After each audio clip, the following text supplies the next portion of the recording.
హైదరాబాద్ లో కన్సల్టేషన్ మరియు 3,500 రూపాయల colour Doppler test Avis hospitals లో ఉచితంగా పొందండి. ఒక రోజు వచ్చి ఇట్లాగా ఇన్విటేషన్ అది మాకు ఇచ్చి ఇట్లా నేను పెళ్లి చేసుకుందాం అనుకుంటున్నానమ్మా అని చెప్పేసి అన్నారు. డైరెక్ట్ గా ఇన్విటేషన్ తీసుకుని వచ్చిన ఇవ్వటం ఏంటి? ఆడదైతే కనుక ఏమో నీకు ఇప్పుడు నీకు తోడు అవసరమా? తోడంటే కనుక చాలా చిన్న మాట. తోడు అవసరం అనరు మన సమాజం, ఇంకోటి అవసరమా అని అంటారు. అది నేను మాట్లాడను. పెళ్ళైన కొన్ని రోజుల నుంచే నాకు టార్చర్ మొదలు చేశారు మేడం. మీ మమ్మీ అలా చేసుకుంటది.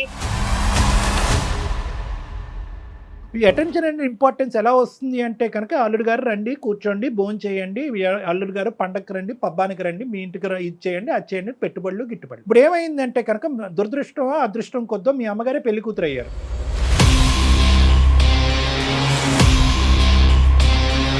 కంటి బిడ్డని తల్లిపాలు లేకుండా ఎలా అండి చేస్తాము నెల రోజులు బట్టి? ఉండాలంటే ఒక దగ్గర ఉంటారు, వాళ్ళు కలిసి ఉంటారు, వాళ్ళు ఒక ఇంట్లో ఉంటారు, గుట్టు చప్పుడు కాకుండా ఉంటారు. కానీ భాస్కర్, విత్ డ్యూ రెస్పెక్ట్స్, నీకు మాటకు అడ్డుకొస్తున్నాను, కొద్ది పెద్ద మాటలు వాడుతున్నాను. అందరితో పాటు కూర్చుని పప్పన్నం తింటాను, కానీ ప్రీ వెడ్డింగ్ షూట్ మాత్రం చేయొద్దు, తర్వాత శోభనం కూడా చేసుకోకూడదు అని చెప్పారా? ఆ కండిషన్ రాసిచ్చారా? మేడం హనీమూన్ కి వెళ్తున్నారు మేడం, హనీమూన్ కి వెళ్ళారు వాళ్ళు. మేము కూడా వెళ్ళలేదు మేడం హనీమూన్ కి. భర్త పిల్లలు అవసరం లేదా నీకు? భర్త పిల్లలు అవసరం లేదా నీకు? మీ అమ్మే ముఖ్యమైతే మరి ఆడికే వెళ్ళు. మరి నువ్వు మధ్యలో మళ్ళీ ఎందుకు ఫోన్ చేపిస్తున్నావు? మళ్ళీ ఎందుకు వస్తా అంటున్నావు? వెనక్కి వెళ్ళి హనీమూన్ డేస్ వెనక్కి తీసేయలేం, వెనక్కి వెళ్ళి ప్రీ వెడ్డింగ్ షూట్ తెగ్గొట్టేయలేం, పెళ్లిని తెగ్గొట్టలేం. వాళ్ళిద్దరూ హ్యాపీగా ఉన్నారు. ఇప్పటికైనా ఆవిడ్ని బతకనిద్దాం, మనం ఆ స్వీట్ మెమరీస్లో ఆవిడ్ని బతకనిద్దాం. నమస్తే కళ్యాణ్ గారు. నమస్తే జయ గారు. కళ్యాణ్ గారు, అనూష అని ఒక అమ్మాయి మనకి మెయిల్ చేసింది. ఇంతవరకు మన అందమైన జీవితం కార్యక్రమంలో ఇలాంటి మెయిల్ని నేను చూడలేదండి. నేను రివీల్ చేయటం కన్నా అసలు అనూష తను రెడీగా ఉంది మాట్లాడటానికి. ఫోన్లో కాల్ చేసేస్తానండి. తప్పకుండా మేడం. హలో అనూష, నమస్తే అండి. నేను జయానండి, అందమైన జీవితం ప్రోగ్రామ్ నుంచి మాట్లాడుతున్నాను. మేడం నమస్తే మేడం. నేను ఈ కాల్ కోసమే ఎదురు చూస్తున్నాను మేడం. ఎప్పటి నుంచి అసలు చేస్తారని అనుకోలేదు మేడం. డెఫినెట్గా ఖచ్చితంగా మాకు వచ్చే ప్రతి మెయిల్కి స్పందిస్తాము. కాకపోతే ముందు వెనుక ఆ ప్రయారిటీని ప్రకారం మాట్లాడుతూ ఉంటాము. రైట్, ఇంకా లేట్ చేయొద్దుమా. నాతో పాటు డాక్టర్ కళ్యాణ్ చక్రవర్తి గారు ఉన్నారు. ఎస్, మాట్లాడున్నాను. నమస్తే అమ్మా. నమస్తే సార్. ఎవరిది సమస్య? మీరే ఎట్లా నా పాపని నన్ను కలపాలి సార్. మా ఆయన కూడా నాకు కావాలి సార్. అంటే పాపని అడిగిన తర్వాత భర్తను అడుగుతున్నావు ఏంటమ్మా? నీ పెళ్ళి ఎంతకాలం అయింది? నీకు ఎంతమంది పిల్లలు? మీ వారు ఎక్కడున్నారు? చిన్నప్పుడు 8 years ఉండగానే నాకు మా ఫాదర్ ఎక్స్పైర్ అయ్యారు సార్. అప్పటి నుంచి మా మమ్మీయే చాలా కష్టపడి నన్ను ఎక్కడెక్కడో పని చేసి చాలా కష్టపడి నన్ను డిగ్రీ వరకు చదివించారు సార్. మమ్మీ ఎంతో కష్టపడింది. ఈ రోజుల్లో ఒక అమ్మాయిని పెంచాలంటే ఎంత కష్టపడాలి సార్. ఒక అమ్మాయినమ్మా, ఇంకెవరు లేరు? వేరే పిల్లలు ఎవరు లేరు? నువ్వు ఒక్కదానివే అమ్మకి? ఒక్కదాన్నే సార్. నేను కష్టపడి పెంచింది. నువ్వు ఎంతవరకు చదువుకున్నావు? డిగ్రీ చదివావా ఏంటి? డిగ్రీ వరకు చదివించింది సార్ నన్ను. తండ్రి లేరు అనే లోటు లేకుండానే నన్ను పెంచింది సార్. తల్లి దైవంతో సమానం. వెనకాల ఏమైనా ఆస్తిపాస్తులు కానీ సొంత ఇల్లు అట్లా ఏమన్నా ఉన్నాయమ్మా? ఫైనాన్షియల్ ఒక హౌస్ అనేది ఉంది మేడం. డాడీ అలాగా చేసిన దాంట్లో, ఆయన సంపాదించిన దాంట్లో ఒక హౌస్ అనేది మటుకు ఉంది మనకు. అయితే మా ఫాదర్ చనిపోయాక తను వేరే పెళ్లి కూడా చేసుకోలేదు మేడం. ఇప్పుడు ఏమైందంటే తను నన్ను బాగా నాకు ఒక మంచి సంబంధం చూసింది, పెళ్లి చేసింది. ఒక 1.5 years అయింది మేడం నాకు పెళ్లి చేసి. నాకు ఇప్పుడు ఒక 8 months పాప కూడా ఉంది మేడం. అయితే సార్ మమ్మీ నన్ను పెళ్లి చేసింది, చాలా గ్రాండ్ గా చేసింది. మంచిగా నేను పెళ్లి చేసుకుని వచ్చేసినాక ఏంటంటే తను రీసెంట్ గా ఒక 6 months దగ్గర పెళ్లి చేసుకుంది మేడం. తను కూడా ఒక రోజు వచ్చి ఇట్లాగా ఇన్విటేషన్ అది మాకు ఇచ్చి ఇట్లా నేను పెళ్లి చేసుకుందాం అనుకుంటున్నానమ్మా అని చెప్పేసి అన్నారు. సో మేము కూడా అంతే ఓకే, తను కూడా ఇప్పుడు దాకా నా కోసం పెళ్లి చేసుకోలేదు, కష్టపడి పెంచింది, ఏ లోటు లేకుండా అన్ని నాకు ఇచ్చింది సార్. ఇల్లు కూడా అమ్మలేదు సార్, ఎందుకు పిల్ల కోసమే ఉంచుదామని అప్పు అడిగినా కూడా ఎవరు ఇవ్వకపోతే ఇల్లు కూడా తను అమ్మలేదు. పెళ్లి అనే ప్రస్తావన వచ్చిందా లేదంటే నువ్వు ఎప్పుడన్నా అమ్మ లేదు నువ్వు పెళ్లి సార్. చేసుకోవచ్చు అని ఎప్పుడన్నా అన్నావా? ఇప్పుడు ఎందుకు వచ్చింది పెళ్లి అయినటువంటి దగ్గర అసలు ఒక ఎప్పుడు 8 లేదు నెలలు సార్, తను ఎప్పుడు నాకు కూడా ఏమీ షేర్ చేయలేదు. మేబీ తను కూడా చేసుకోవచ్చా లేదా అని ఆలోచించుకొని మరి డెసిషన్ కి వచ్చాక నాకు చెప్పిందో ఏమో గానీ ఎప్పుడు నాతో కూడా ఏం అనలేదు సార్. డైరెక్ట్ గా ఇన్విటేషన్ తీసుకుని వచ్చిన ఇవ్వటం ఏంటి? దానికి ముందు చెప్పలేదా అమ్మ నేను ఇలా పెళ్లి చేసుకుంటున్నాను, పెళ్లి చేసుకోవాలని అనుకుంటున్నాను, అసలు ఆ వ్యక్తి ఎవరు, ఈ వయసులో నిన్ను చేసుకోవటానికి ఎవరు ముందుకు వచ్చారు, నువ్వు ఇష్టపడ్డావా అతను ఇష్టపడ్డారా, అసలు మీ ఇద్దరు పరిచయం ఎప్పుడు అనేది బేసిక్ ఈ కంటెంట్ అనేది అమ్మ నీకు ఎప్పుడు చెప్పలేదా? డైరెక్ట్ ఇన్విటేషన్ తో వచ్చేసిందా? ఎప్పుడు చెప్పలేదు. ఒకసారి మటుకు ఇట్లా ఇన్విటేషన్ తీసుకొచ్చి చేసుకుందాం అనుకుంటున్నారు, ఏమంటారని అప్పుడు అడిగింది సార్. సో నువ్వు షాక్ అవ్వలేదమ్మా అప్పుడు? ఓకే సంతోషకరమైన అంశమే కానీ కొద్ది షాక్ అయ్యావా? ఇదేంటి అయ్యాం సార్, ఎందుకు అవ్వం సార్ అంటే అదేంటమ్మా ముందు చెప్పాలి కదా ఇప్పుడు ఏంటి అని కూడా అన్నాం సార్. చేసుకోవటం డాక్టర్ గారు అన్నట్లు తప్పు కాదు, కానీ ఇప్పటికిప్పుడు చెప్పటం అనేది కొంత ఆలోచించాల్సిన విషయం. ఎందుకంటే ఇక్కడ 2 అంశాలమ్మా. అంటే ఒక సంతోషకరమైనటువంటి పరిస్థితి చాలా సందర్భాల్లో దిగ్భ్రాంతి కలిగించే అంశం కింద కూడా మారచ్చు. సో నీకు కూడా లోకజ్ఞానం ఉంటుంది కాబట్టి వచ్చే వ్యక్తిని కొద్దిగా నువ్వు కూడా అసెస్ చేయడానికి అవకాశం ఉంటుంది కదా. ఆ బేసిక్ అసెస్మెంట్ లేకుండా ఆమె డైరెక్ట్గా ఇన్విటేషన్ తీసుకొచ్చి ఇస్తే వచ్చే వ్యక్తి కరెక్ట్ వ్యక్తి కాకపోతే ప్రాబ్లం అవుతుంది కదా. అందు గురించి నేను అంటున్నా. రెండో పెళ్లి చేసుకోవటం అనేది కామన్ అండి. ఇష్యూను ప్రకారం అమ్మాయి కానీ అబ్బాయి కానీ రెండో పెళ్లి చేసుకోవచ్చు ఎప్పుడు వాళ్ళ మధ్య పిల్లలు లేనప్పుడు. ఒకవేళ వన్స్ పిల్లలు ఉన్నారంటే ఖచ్చితంగా వాళ్ళ అభిప్రాయం అనేది తీసుకోవాల్సిన పరిస్థితి కదా కళ్యాణ్ గారు. అదే తల్లి యొక్క ఉద్దేశం ఎలా ఉంటుందంటే కనుక ఇక్కడ వరకు నేను నా జీవితాన్ని ఒక విధంగా దారబోసాను, సాక్రిఫైస్ చేశాను, కూతురు ఆడపిల్ల పెళ్ళి అయింది. ఒకప్పుడు అబ్బాయే ఉండుంటే కనుక ఆవిడ ఇంత ధైర్యంగా అడిగేసి ఉండేదా? ఎందుకంటే అబ్బాయి అంటే కనుక వచ్చేటటువంటి కోడలు ఉంటుంది అనేది. ఇప్పుడు కూతురు కాబట్టి మన కూతురు పుట్టింటి నుంచి అత్తింటికి వెళ్ళింది అనేటటువంటి ఉద్దేశంతో ఏంటంటే ఆవిడ కొద్దిగా స్వేచ్ఛ అనేది వచ్చి ఉండొచ్చు. కానీ ఎంత కాదనుకున్నా కూడా ఓకే నువ్వు ఏదైనా మైనరు నీకు తెలియనటువంటి అంటే కనుక అది వేరే విషయం. నువ్వు అమ్మకి సమాధానం చెప్పుకోవాల్సినటువంటి అవసరం లేదు ఓకే, కానీ నువ్వు ఖచ్చితంగా నీ భర్తకు సమాధానం చెప్పాలి. ఎందుకంటే కనుక ఇది ఒక కుటుంబం, అది ఒక మర్యాద, ఒక పరువు కలిగినటువంటి అంశము. ఎందుకంటే కనుక నీ భర్త వాళ్ళ కుటుంబ సభ్యులకి చెప్పుకోవాలి. ఇన్విటేషన్ నీకు ఇచ్చిందా, భార్యాభర్తలు ఇద్దరికి ఇచ్చిందా? ఇద్దరికి సార్. వచ్చి ఇద్దరిని కూర్చోపెట్టే అప్పుడు నేను ఒక ఇట్లా డెసిషన్ తీసుకున్నాను అని అప్పుడు చెప్పారు సార్. మీ హస్బెండ్ రియాక్షన్ ఏంటి నాన్న? తను అప్పుడు ఏమీ మాట్లాడలేదు సార్. తను ఓకే అండి అదే కొంచెం సేపు ఆలోచించుకున్నారు. కొంచెం సేపట్లాగా తర్వాత మేము అందరూ కూడా కొంచెం ఓకే అయ్యి ఆమె డెసిషన్ కు ఓకే చెప్తున్నాం సార్. మేము కాదు అనుష, మీ హస్బెండ్ కూడా మనస్ఫూర్తిగా ఓకే చేసినట్లు అనిపించిందా నీకు? అప్పుడు చెప్పారు మేడం, తను ఓకే చేసుకోండి నాకేం అభ్యంతరం లేదు అని అన్నారు మేడం. ఆయన కూడా కాదమ్మా, నీకు మీ ఆయనకి మీ అమ్మగారి పెళ్లి యొక్క నిర్ణయానికి ముందు ఎటువంటి భేదాభిప్రాయాలు లేవు కదమ్మా? ఎటువంటి డిఫరెన్సెస్ అసలు లేవు సార్, చాలా మంచిగా ఉండేవారు సార్. అదే ఇప్పుడు ప్రాబ్లం అయింది సార్. సడన్ గా ఇప్పుడు మమ్మీ పెళ్ళైంది, ఆమె లైఫ్ ఆమె బానే బతుకుతున్నది, హ్యాపీగానే ఉన్నారు, మాకు ఏ ప్రాబ్లం లేదు. పెళ్ళైన కొన్ని రోజుల తర్వాత నుంచి మొదలు పెట్టారు సార్ ఈయన. ఎవరెవరు వచ్చారమ్మా పెళ్లికి?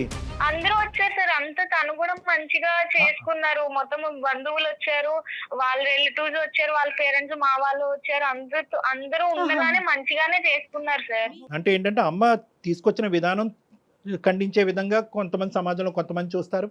ఈ వయసులో నీకు అంత అవసరమా అనే విధంగా ఇప్పటికీ కూడా అదే సమాజంలో మనం ఉన్నాం. ఇప్పటికి కూడా నిలదీసి నిందించి ఒక ఆడది అదే మగాడంటే ఇంకో విధంగా చూస్తారు. ఆడదైతే కనుక ఏమో నీకు ఇప్పుడు నీకు తోడు అవసరమా? తోడంటే కనుక చాలా చిన్న మాట, తోడు అవసరం అనరు మన సమాజం, ఇంకోటి అవసరమా అని అంటారు. అది నేను మాట్లాడను. అటువంటి సమాజంలో ఇటువైపు నీ వైపు వాళ్ళు, అమ్మ వైపు వాళ్ళు, ఎటొచ్చి లేనటువంటి వాళ్ళు ఎవరైనా ఉండుంటే కనుక బహుశా మీ చనిపోయినటువంటి మీ నాన్నగారి తరపున వాళ్ళు లేనటువంటి వాళ్ళు అయి ఉంటారు. మిగతా వాళ్ళందరూ కూడా తలాడించి ఎవరు ఖండించకుండా వేలెత్తి చూపెట్టకుండా ముందుకు వచ్చారు అంటే కనుక చాలా గర్వకారణం, చాలా సంతోషకరమైనటువంటి. ఇక్కడ ఎవరన్నా హర్షించాలి అంటే కనుక ముఖ్యంగా మీ హస్బెండ్ తరపు వాళ్ళని హర్షించాలమ్మా. పెళ్ళైన కొన్ని రోజుల నుంచే నాకు టార్చర్ మొదలు చేశారు మేడం. మీ మమ్మీ అలా ఎలా చేసుకుంటది, ముందు చెప్పలేదు, ఇంకా అన్ని పాతవన్నీ తవ్వుకుంటూ వస్తున్నాడు మేడం తను రోజుకో రకంగా. అదేంటమ్మా ఎలా మారిపోయాడమ్మా? అదే నాకు అర్థమైతలేదు సార్. మరి సడన్ గా అందులో ఆయనలో ఎందుకు ఆ మార్పు వచ్చిందో నాకు అర్థం కావట్లేదు. మా అమ్మ ఫోన్ చేస్తే చిరాకు పడ్డం, ఫోన్ పిలుస్తుంటే చిరాకుగా మాట్లాడడం, కాల్స్ కట్ చేయడం, అట్లా అంతా చేస్తున్నారు సార్. ఒక రోజు ఇంకా ఇలాగే మాట అనుకుంటుంటే, ఎందుకండి మీరు అప్పుడంతా మాట్లాడుకుంటే ఇప్పుడు ఇలా మాట్లాడుతున్నారు అంటే కూడా గొడవ చేసేసి నన్ను బయటికి గెంటేశాడు సార్. బయటికి గెంటేశాడమ్మా? అవును సార్. నేను 1 month నుంచి మా ఫ్రెండ్ ఇంట్లో ఉంటున్నాను సార్. మా పేరెంట్స్ కూడా నేను చెప్పలేదు. బిడ్డ పాపని డే కేర్ లో వేసాడంట సార్. సరే 2-3 రోజుల్లో మళ్ళీ పిలుస్తారులే, కోపంలో ఉన్నారు కదా అని నేను అనుకున్నాను సార్. చంటి బిడ్డని అతను సరే డే కేర్ లో పెడతాడు, ఎక్కడ పెడతాడు కాదు, తల్లిని బిడ్డని దూరం చేయవలసిన అవసరం ఏముంది? అంత కర్కోటకమైన మనస్తత్వం కేవలం మీ అమ్మగారి పెళ్ళే దీనికి కారణమా, ఇంకేమైనా ఉందా? అదొక్కటే సార్, అసలు ఏ ప్రాబ్లము లేదు, అంతా మంచిగా ఉండేవాళ్ళం. ఇప్పుడు నా బిడ్డ మీ మమ్మీ ఇట్లా పెళ్లి చేసుకుంది, ఈ వాతావరణంలో పెరిగితే నా బిడ్డ ఏమైపోవాలి, తను ఎట్లా పెరుగుతుంది, ఏదేదో మాట్లాడుతున్నాడు సార్ నన్ను. మీ అమ్మగారు పెళ్లి కూతురు అయ్యేటప్పటికి ఎంత కాదనుకున్నా కూడా, ఎంత ఇక్కడ అక్కడ బ్యాలెన్స్ చేయాలని అనుకున్నా కూడా, ఆవిడ ఇంకో ఇంటి కోడలు అయ్యేటప్పటికి ఆవిడకి వేరే ఇంపార్టెన్స్ పెరిగింది. అక్కడ ఆ భర్తను చూసుకోవాలి, కొత్తగా వచ్చేటటువంటి భర్తను చూసుకోవాలి, వచ్చేటటువంటి ఆ కుటుంబానికి మర్యాదలు చేసుకోవాలి. సో బహుశా ఈ బ్యాలెన్స్ చేసుకోవటంలో ఎక్కడైనా అల్లుడు గారు అనే ఈ స్థానాన్ని కొద్దిగా నెగ్లెక్ట్ జరిగిందా, ఇతని ఇంపార్టెన్స్ తగ్గిందా? ఎందుకంటే కనుక ఇతని వెనకొకటి ముందొకటి వేసే వేషధారణ ఇతనికి ఉంది అనేటటువంటిది నీ మాటలో చెప్పలేదు. ముందు నుంచి మేము బాగానే ఉన్నాం, ఎక్కడో చోట అతను నెగ్లెక్ట్ చేయబడ్డాడా, హర్ట్ అయ్యాడా, అతని మనసు గాయపడిందా? ఎంత గాయపడినా కూడా చంటి బిడ్డను దగ్గర పెట్టుకుని తల్లిని మెడపట్టుకుని బయటకు కంటడం అనేది అది మూర్ఖత్వం.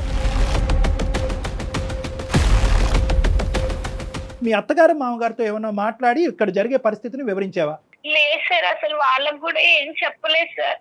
మేము ఎవరికి చెప్పలేదు. అమ్మ వాళ్ళకి చెప్తే తనే ఏదో ఇప్పుడిప్పుడే తను ఏదో పెళ్లి చేసుకుని ఇన్నాళ్ళు కష్టపడి పెళ్లి చేసుకుని హ్యాపీగా ఉంది, తనని ఎందుకు డిస్టర్బ్ చేయడం అని ఏమీ చెప్పలేదు. నువ్వు చంటి బిడ్డని అక్కడ వదిలేసి ఇంట్లోంచి బయటకు అడుగు పెడితే కనుక 1 రోజులు అయ్యిందని అంటున్నావు, నువ్వు ఎక్కడున్నావు అనేది మీ అమ్మకి తెలియదా? నీ బాధను మీ అమ్మకి చెప్పుకోవా? చెప్పాలి కదా సార్. నేను ఎందుకు అమ్మని డిస్టర్బ్ చేయడము అని చెప్పి నేను చెప్పలేదు. అలా కదమ్మా, అమ్మ అడుగుతుంది కదా, బిడ్డ ఏడు పినిపించట్లేదు, అల్లుడు గారు ఎక్కడున్నారు, అల్లుడు గారితో మాట్లాడాలి, వీడియో కాల్ చేస్తే బిడ్డను చూస్తాను అని అమ్మ అంటది కదా. మరి ఇవన్నీ ఎలా దాచిపెట్టావు ఈ 4 రోజులు? అంటే తను కూడా ఏమి నాకు ముందు చేసినంతలాగా కాల్ అది చేయటం లేదు సార్.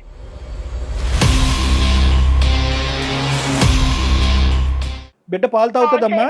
తాగుతారు సార్. నేను డే కేర్ కి వెళ్ళినా కూడా నా ముందే ఏడుస్తూ ఉన్నా కూడా వాళ్ళు నన్ను అలౌ చేయలేదు సార్, ఈ డే కేర్ వాళ్ళు కూడాను.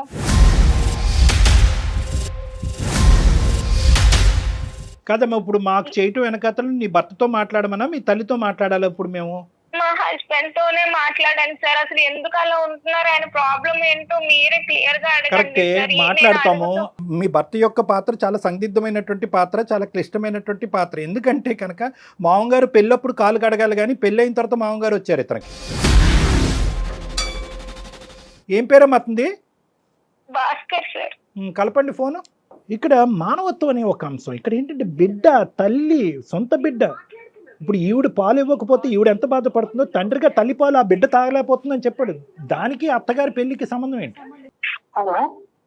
హలో చెప్పు. చెప్పేది ఏంటండి, నన్ను ఎప్పుడు ఇంటికి రాస్తారు? కాదు, నీకు ఎన్నిసార్లు చెప్పిన అర్థమైతే లేదా? ఫోన్ చేయొద్దు అని చెప్పినా నీకు? ఎందుకు చేస్తున్నావు? మా అమ్మ పెళ్లి తీసుకుని వెళ్ళిపోయి ఆమె హ్యాపీగానే ఉంది కదా, మన జీవితం ఎందుకండి? అట్లని కాదు. ఇప్పుడు నేను నీకు చెప్పింది ఏంటి, నాకు నువ్వు వద్దు, నాకు నువ్వు అవసరం లేదు, నాకు పాప ముఖ్యం, పాపని నేను చూసుకుంటున్నా, నువ్వు అవసరం లేదు. నీ జీవితం నువ్వు బతుకు, మీ అమ్మ జీవితం మీ అమ్మ బతికినప్పుడు నీ జీవితం నువ్వు బతకడానికి ఏంది?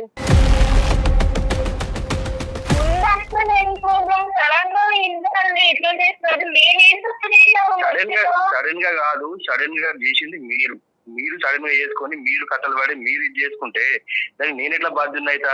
నీ జీవితం ఏమి మాట్లాడలేదు కదండి, సడన్ గా ఇప్పుడు నన్ను మాత్రం ఎందుకు ఇట్లా ముందు అట్లా లేదు కదా. ముందు ఎట్లుండేది? ముందు బాగానే ఉన్నాం కదా, మనకేం ప్రాబ్లమ్స్ లేవు కదా. ముందు ఎంత మంచిగా ఉన్నాం మనం. ఏమైనా ప్రాబ్లం ఉందా? పాప పుట్టింది, పాపను మంచిగా చూసుకుంటున్నాం, మంచిగానే ఉన్నాం కదా. మధ్యలో మీ అమ్మ చేసిన దానికే ఇంత గొడవ అవుతుంది కదా. ఇది నీకు ఎందుకు అర్థమైతలేదు? మరి ఎందుకు మాట్లాడలేదండి ఈ ముక్కలన్నీ? మీరు మీకు అప్పుడు నిజంగా మీ మనసులో అదే ఉంటే అప్పుడే చెప్పుండే కదా. అవును, పెళ్లి చేసుకున్నప్పుడు ఇంత విపరీతంగా అయిద్దని ఎవరు అనుకోలేదు. ఏదో ఆమె ఉన్నది చేసుకుంటారు. అసలు ఈ ఏజ్ లో పెళ్లి చేసుకున్నట్టే నాకు వద్దనే అనుకున్నా కానీ, ఏదో ఆమె ఏదో తోడు కోసం ఉంటుంది కావచ్చు అనుకుంది. కానీ ఇంత ఘోరంగా ఇది పబ్లిక్ లో ఇజ్జత్ తీయడం ఏంది నాది? మీ పరువు ఏం తీసిందండి? పెళ్లి ముందు పెళ్లి చేసుకున్నప్పుడు అటెండ్ అయ్యారు, అంత మంచిగా మాట్లాడారు. మరి సడన్ గా ఇప్పుడు మీకు ఇవన్నీ గుర్తొచ్చేసాయండి. మా పాప నుంచి నన్ను దూరం చేస్తారా మీరు? భాస్కర్ గారు, నా పేరు డాక్టర్ కళ్యాణ్ చక్రవర్తి. నేను మానసిక వైద్య నిపుణుడిని, సైకియాట్రిస్ట్. అందమైన జీవితం అనే కార్యక్రమం సుమన్ టీవీ నుంచి మాట్లాడుతున్నాం అండి. నమస్కారం. అంటే ఆవిడ చాలా ఒక బాగా దుఃఖమైనటువంటి పరిస్థితిలో మాకు ఫోన్ చేసింది. బిడ్డ లేనటువంటిది, కుటుంబం లేని. అందులో ఏంటంటే చెప్పుకోవటానికి యూజువల్గా ఇటువంటి పరిస్థితులు వస్తే కనుక ఆడపిల్లలు తల్లింటికి వెళ్తారు. బిడ్డను కూడా మీరు లాగేసుకుని గుంజేసుకుని పాలు ఇచ్చేటటువంటి తల్లిని కూడా దూరం పెట్టి చెప్పలే. అది మాకేంటంటే ఆ పరిణామం, ఆ కాన్సిక్వెన్స్ ఒకటే అతి భయంకరంగా కనిపించేటప్పటికి, ఇదేంటమ్మా దేవుడు లాంటి మనిషి రాక్షసుడి కింద మారిపోయాడని అంటున్నావు, ఏంటో ఒకసారి ఫోన్ కలపమంటే భాస్కర్ కలిపింది ఫోన్. సో మీరు చెప్పండి సార్, ఏం జరిగింది? ఈ పరిస్థితులు రావడానికి కారణం వాళ్ళ అమ్మే సార్. ఇది ఇంత ఘోరంగా జరగడానికి కారణం వాళ్ళ అమ్మే. నేను ఫస్ట్ నుంచి చెప్పుకుంటూనే వస్తున్నా. ఆమె మేము మంచిగా ఉండేవాళ్ళం సార్, మా సంసారం బాగుండేది. అసలు మేము ఎవరికి ఏం చేసేవాళ్ళం కాదు, మంచిగా ఉండేవాళ్ళం సార్.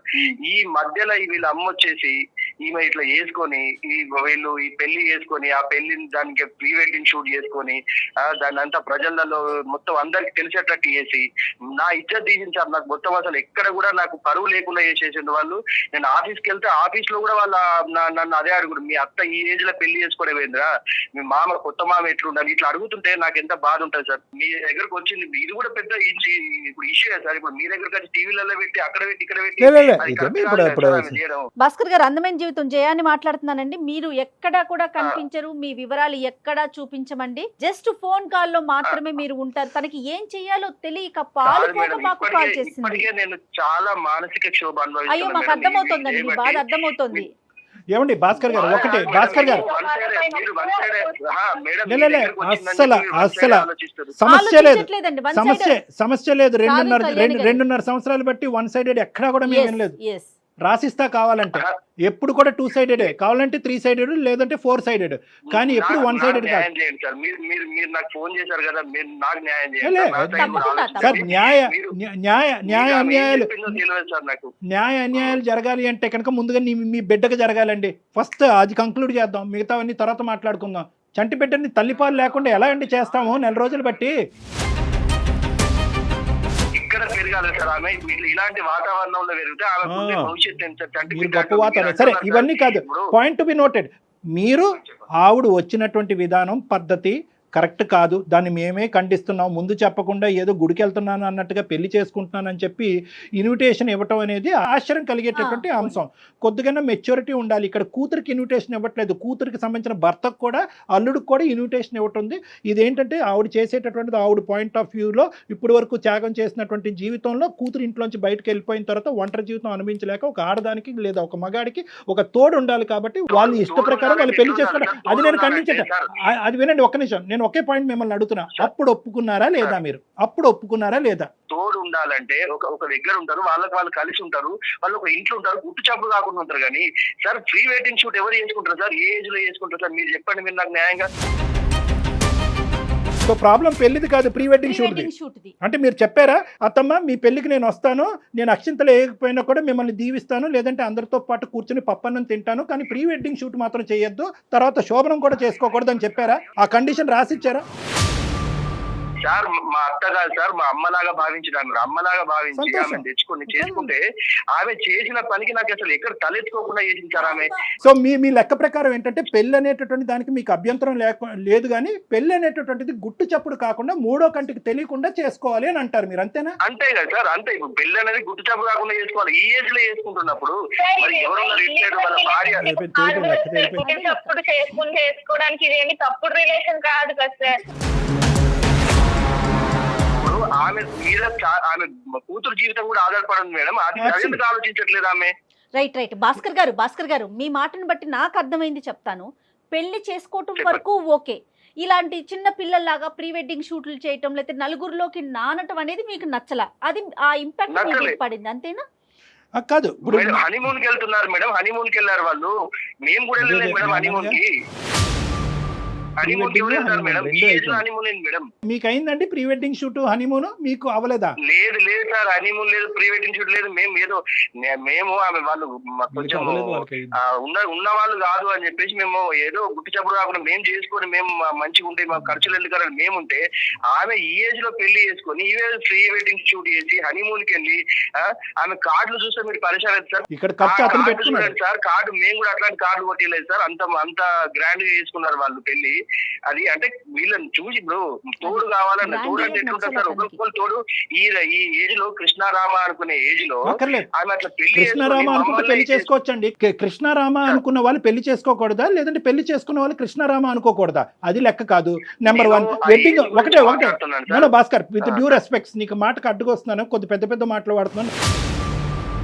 నాకంటే చిన్నవాడివి, ఒక 2 మాటల్లో నేను కరెక్ట్ చేయాలి. ఎందుకంటే ఇప్పుడు వరకు నిన్ను దేవుడు అన్నట్టే మీ ఆవిడ చెప్పింది, దేవుడు అన్నట్టే మేము ట్రీట్ చేయాలనుకుంటున్నాం. ఇక్కడ ప్రాబ్లం ఎక్కడ వచ్చిందంటే పెళ్లి వల్ల ప్రాబ్లం వచ్చలేదు, పెళ్లి చుట్టూరు ఉన్న గ్రాండియో ఉంది చూడండి. అంటే ఏంటంటే ఆ హైఫైడ్ పెళ్లి, అది ఖచ్చితంగా మీ పెళ్లి కంటే అది ఓవర్టేక్ చేసింది.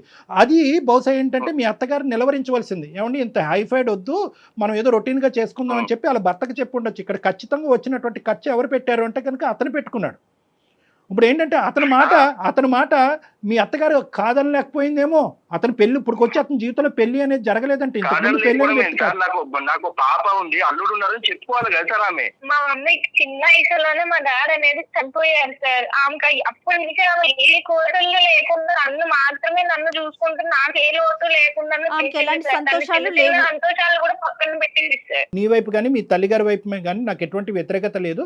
కానీ ఒక్కటమ్మా, ఇక్కడ కుటుంబం సంప్రదింపు ఈ 2 పదాలని అమ్మ గీత దాటేస్తుందమ్మా. ఒక కుటుంబం అనేటటువంటిది, పెళ్లి అనేది ఒక కుటుంబం, తల్లి కావనియండి కూతురు కావనియండి, పెళ్లి అనేది ఒక సాంప్రదాయబద్ధమైనటువంటి ఒక కుటుంబానికి సంబంధించినటువంటి ఒక వ్యవహారం.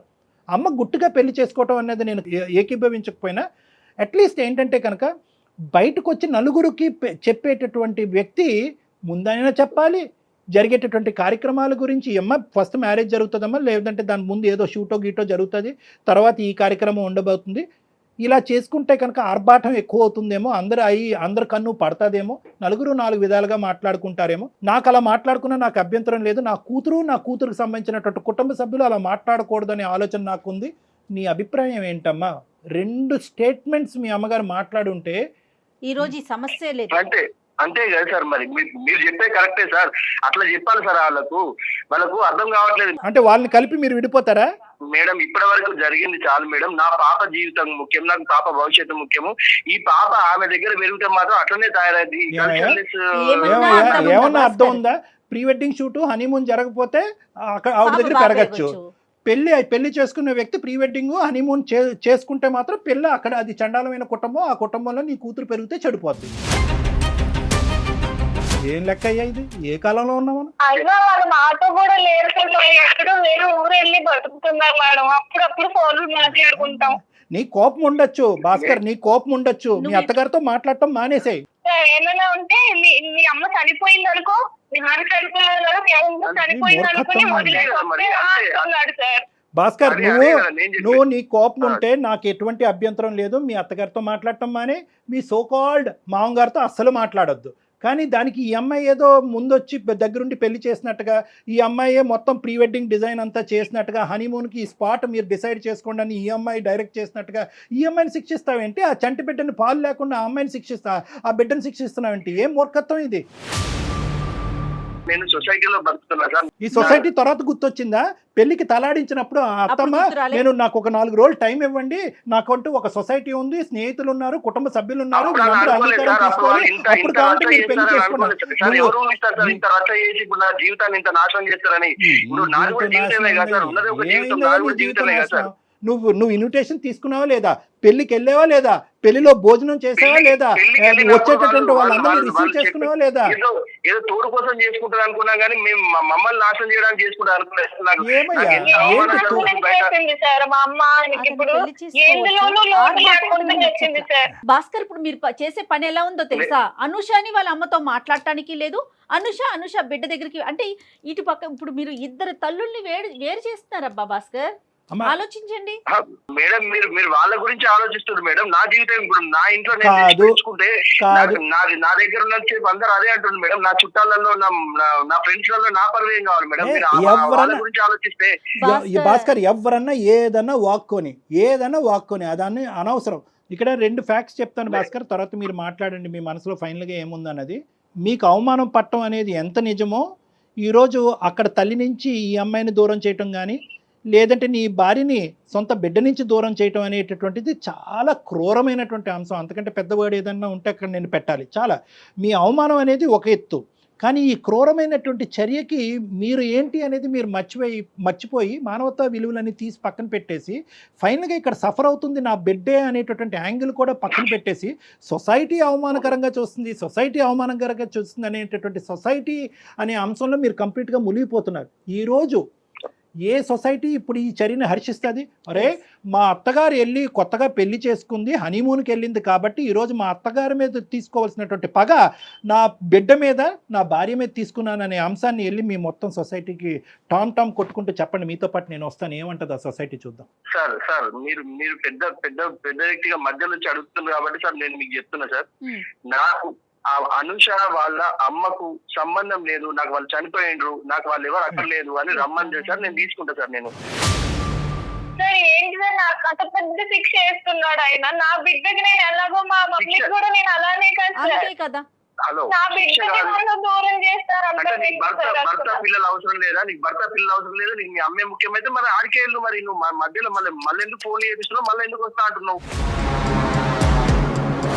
ఏదైనా సమస్య వచ్చి నువ్వు మీ అమ్మతో మాట్లాడొద్దు, నేను కావాలో మీ అమ్మ కావాలో తేల్చుకుంటే నువ్వేం చేస్తావు భాస్కర్? ఆ సమస్య రాదండి. మా అమ్మ తప్పు చేసింది కాబట్టి అంటున్నా సార్. నేను తప్పు చేయకపోతే నేను అనేవాడిని. సరే ఓకే చూడండి భాస్కర్, ఒకటి నేను చెప్తాను, మళ్ళీ ఒక పాయింట్ చెప్తున్నాను. నేను మిమ్మల్తో గాంభీర్యంగా నిన్ను గర్జిస్తే కనుక అది తర్వాత నువ్వు అవమానకరంగా తీసుకుంటావు. ఆ ప్రభావం నీ కూతురి మీద, నీ భార్య మీద పడుతుంది. కాబట్టి నాకు కడుపులో ఎంత కాలినా కూడా నీతో నేను ఇంకా స్వీట్గానే మాట్లాడుతున్నాను. ఎందుకంటే ఒక ఆడపిల్లని ఒంటి చేతి మీద ఈ ఇంట్లో ఆ ఇంట్లో పని చేసుకుంటూ బయట ప్రపంచం నుంచి ఒక ప్రభావం పడకుండా, ఈ అమ్మాయి పక్కదో పడకుండా చదివిస్తూ ఎంతో గొప్పగా పెంచిందండి ఈ అమ్మాయిని. పెళ్లి చేసుకోవాలనుకుంటే ఎంత అప్పుడే అనుకోవచ్చు కదా, ఆవిడ తోడు కావాలని చెప్పి. ఒక్క మాట మనలో మనం మాట్లాడుకుందాం. మీ అత్తగారు అన్నట్టుగా చూడకండి, ఒక స్త్రీమూర్తిగా చూడండి.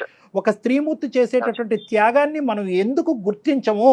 అదే ఒక మగాడు భార్య చనిపోయినటువంటి 6 నెలలు సంవత్సరం తిరగక ముందే పెళ్లి చేసుకుంటే కనుక అవునండి తోడు కావాలి కదండి, వంట చేయడానికి ఒక ఆడది కావాలి కదండి, బట్టలు ఉతకడానికి ఒక స్త్రీ కావాలి కదండి అని అంటారు. అదే ఒక ఆడది ఒక పెళ్ళి అయిన తర్వాత పెళ్లి చేసుకుంటే కనుక ఎందుకు చేసుకుంటుంది? అంత ఆర్భాటం అవసరమా? గుట్టు చప్పుడు కాకుండా చేసుకోవాలి కానీ అంత ఆర్భాటం చేసుకుని చేయవలసిన అవసరం ఏం చెప్పి ఒక పక్క నుంచి తల ఊపుతూనే ఉన్నాం పెళ్లికి, ఇంకో పక్క నుంచి ఖండిస్తూనే ఉన్నాం.